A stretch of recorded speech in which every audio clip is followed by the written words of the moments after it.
In this video, we will discuss NCERT problem number 28 of lesson alcohol, phenol and ether.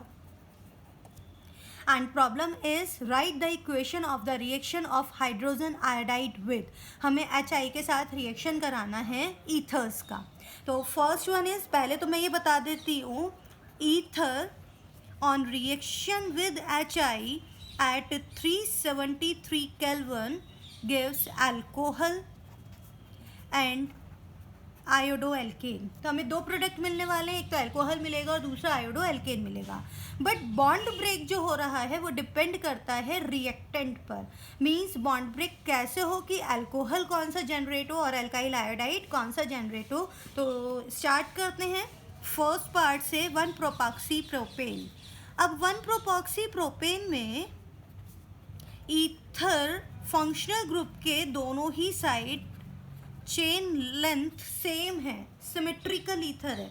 It means कोई भी फर्क नहीं पड़ता चाहे बॉन्ड ब्रेक यहाँ से हो या यहाँ से हो, product will remain same.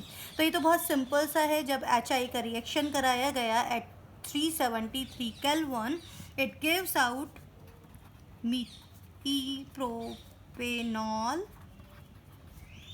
And iodopropane. So products are propanol and iodopropane. Bond break कहीं से भी हो सकता है, means oxygen and this alkyl group and oxygen and this alkyl group. बात एक ही है, product will remain same. And products are propane 1 ol and iodopropane. Now come to the next second part. It is the methoxybenzene. Methoxybenzene means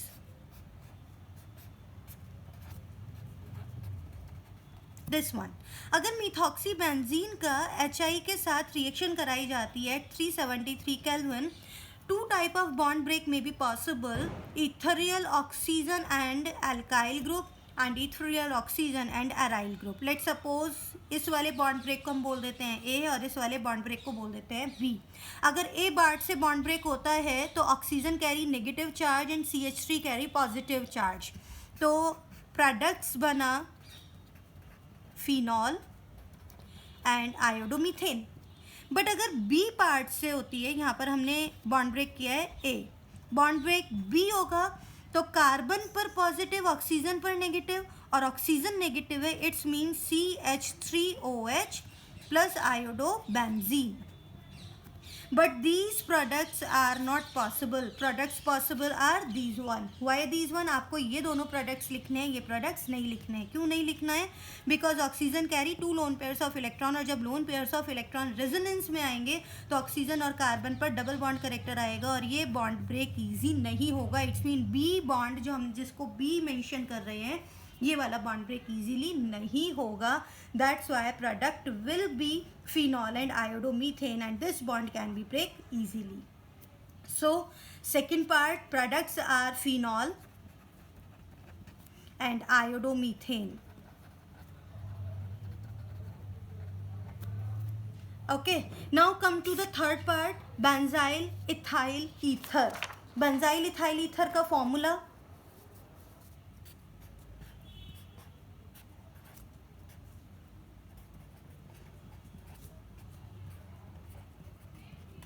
this is benzyl group, ethyl group, इसलिए इसका name हुआ बेंजाइल ethyl ईथर. Now in this case if I react with HI at 373 Kelvin. At 373 Kelvin, again 2 types of bond break may be possible. Let's suppose मैंने बोला इथेरिल oxygen and ethyl group, इसे A mention कर देते हैं.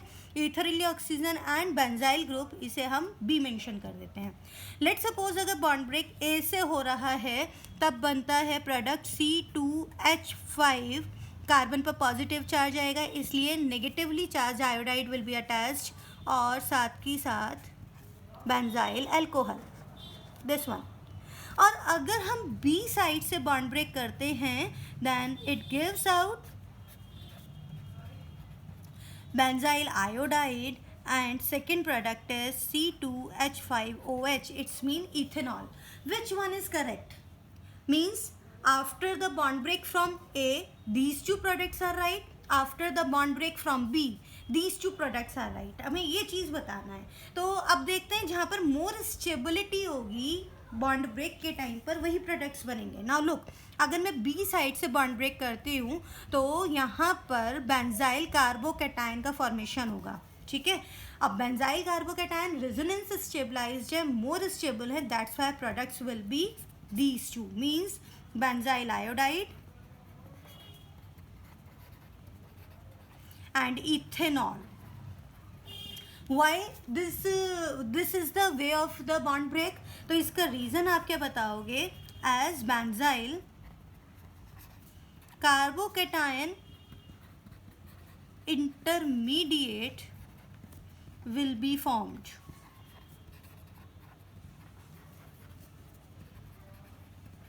Which is more stable due to resonance. So products are benzyl iodide and ethanol. So finally you will write products benzyl iodide and ethanol, not benzyl alcohol and iodoethane. Okay, तो ये थी problem number 28 of NCERT. Next video में मिलते हैं next topic के साथ. Till then good bye.